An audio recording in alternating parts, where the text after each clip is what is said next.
All right, welcome to lesson number 3, part 3 of our series, 5 Lessons 2025, Try to Teach You. Okay? How are you enjoying the series so far? Is it causing you to clutch your pearls? Has it not been too bad? Share it with me. And remember, if you use the hashtag, the couch, where you share your takeaway, just share the podcast overall, any kind of sharing. Maybe even if it's bad, right? We like to it goes. That's how you earn a way to both free coaching. We give away free coaching every month, and we also give away a scholarship or reduced coaching every month as well. So I'm looking forward to reading some of those hashtags and some of those posts. For those of you who are just jumping in mid series, the reason why we are doing this series is because most of what will stop you from hitting your 2026 goals are simply problems you did not solve in 2020. And lots of people will help you set goals, but very few will help you actually hit them. Okay. So, my intended purpose for this series is to increase your awareness around what 2025 was trying to teach you. So that way you can then decide, ooh, is this something I need to fix? Is this a big problem, a little problem, et cetera, et cetera? Okay.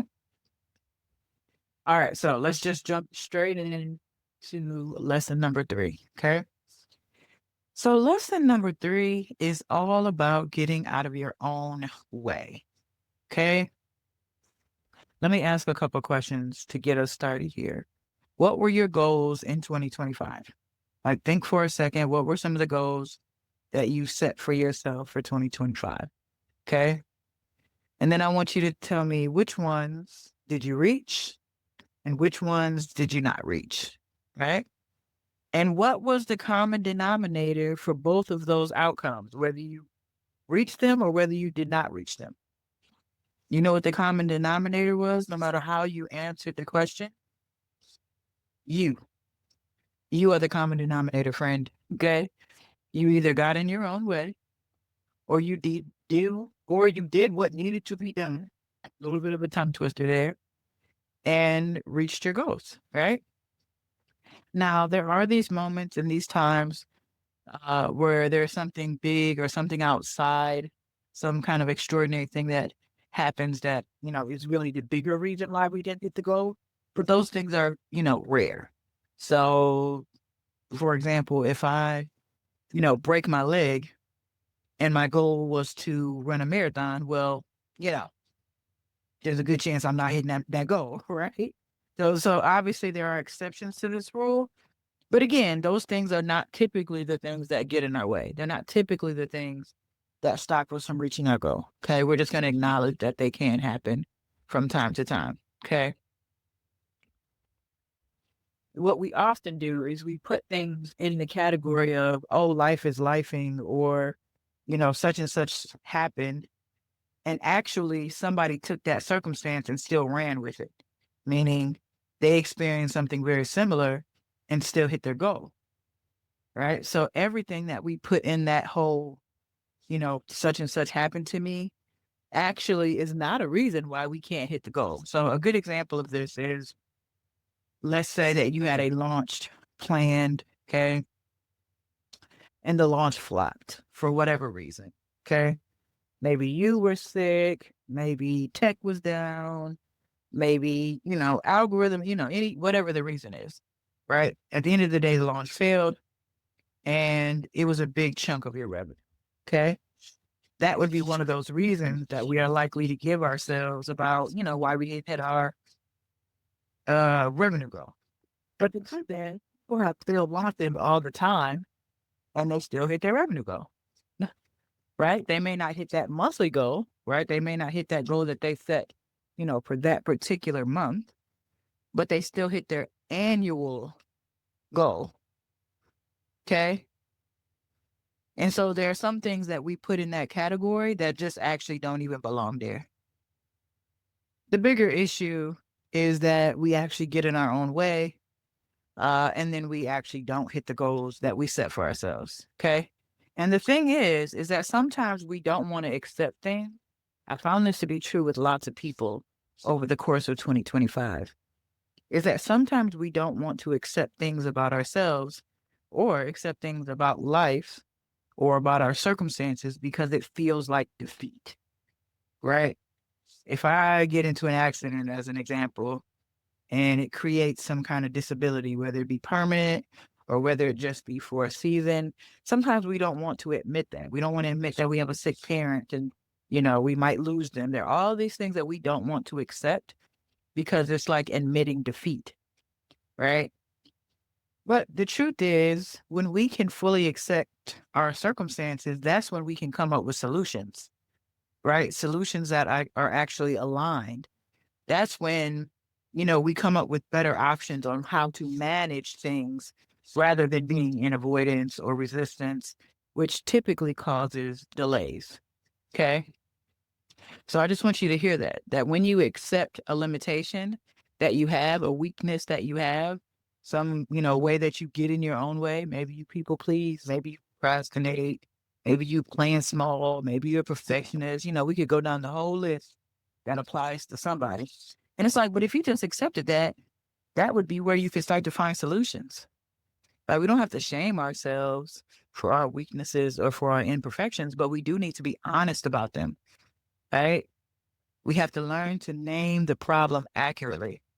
And one of the biggest reasons for this is because one of the reasons why we constantly get in our own way is because our brain is actively working against us and we don't take that very seriously, right? Like, how many times have you heard the saying, maybe not these exact words, but some version of your brain is wired for safety, not success. Your brain is wired for survival, not success. Many of us have heard that in one way, shape, or form, but it doesn't mean that we're actively doing something to combat it, right? That's one of the biggest problems that we have in this day and age is that we have so much information, right? And we're not always acting on the information because of information overload, right? So that's one of the biggest reasons that I see. And it really shows up heavily in particularly two places that I've noticed. When you're doing something new, right? You want to go after something bigger, as an example, um, or something you've just never done before, or something you've done before, but you've never been successfully done before, right? That's a big place where our brains just tend to not be supported. The other one is when we're recovering from something bad. A lot of times when we've had some kind of trauma, that's what we would call it.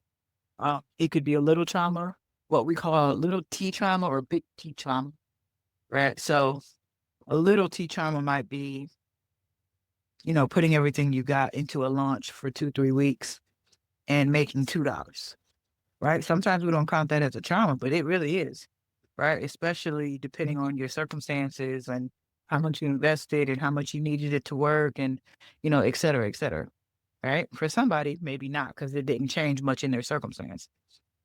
But many times that would be considered a little T trauma as compared to what we would call a big T trauma, which is, maybe sexual abuse or physical abuse or emotional abuse, all of those kinds of things.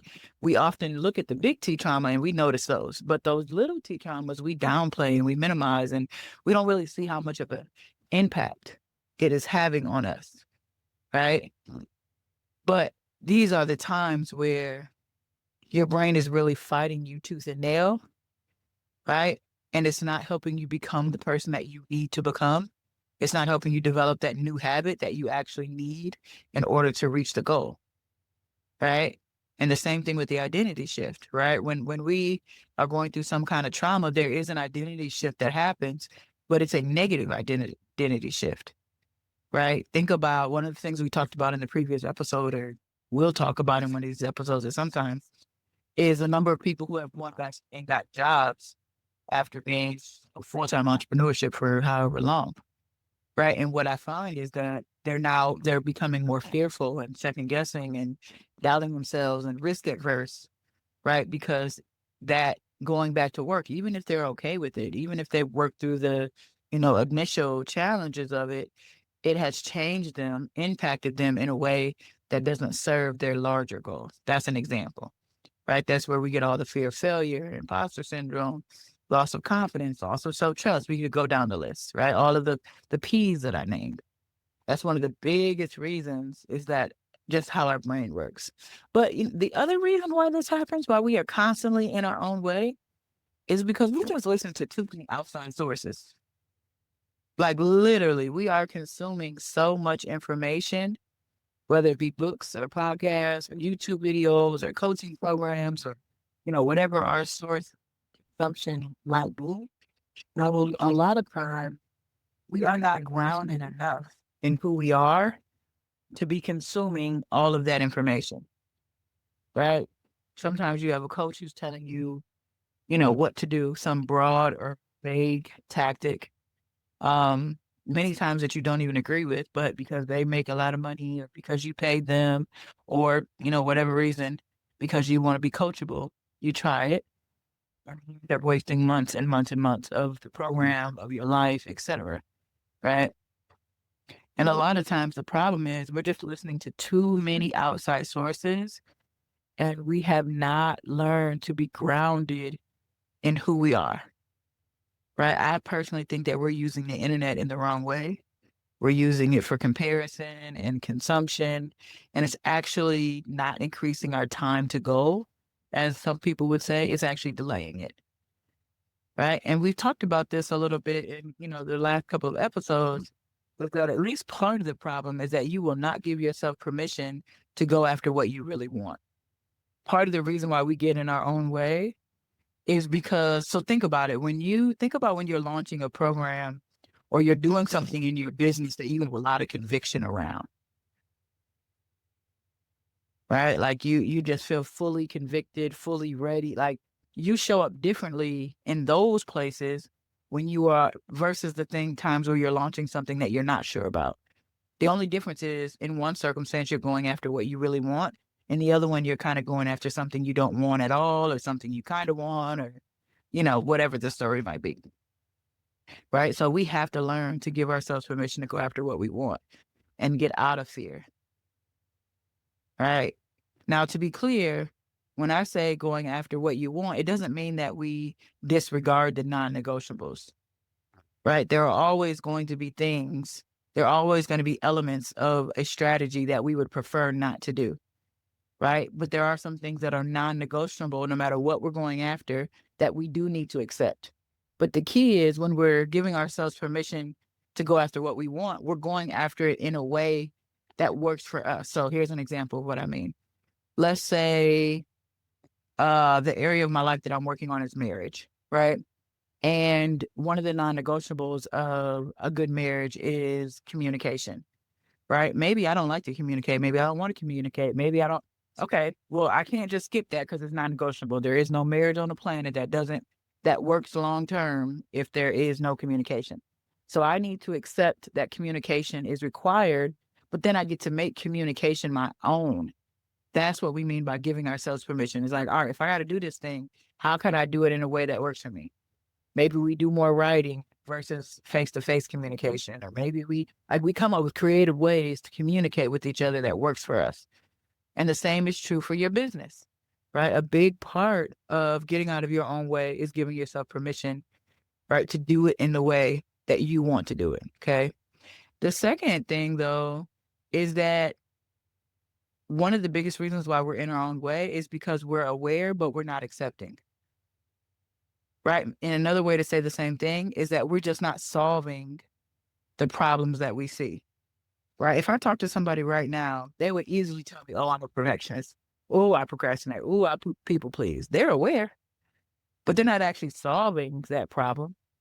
Right. And so we got to get out of that. 2025 is trying to teach you that being so busy that you're unaware or that you're avoiding, not going to work. Or being so overwhelmed or being so fearful that you don't change what you are aware of, also not going to work.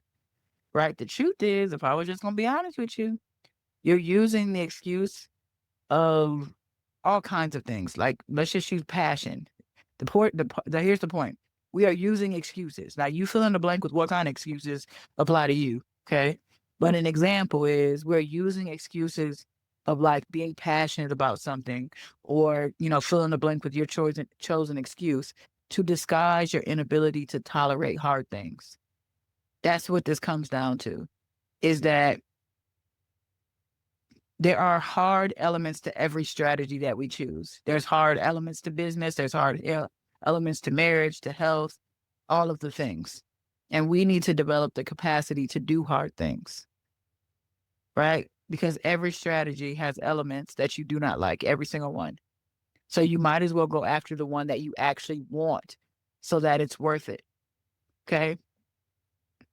2026 is about you learning to be intentionally led, not externally driven. Like I could do a whole 82-minute podcast about this, right? But essentially, internally led is about letting your deepest desire lead, not people's opinions, not fear, not trauma, right?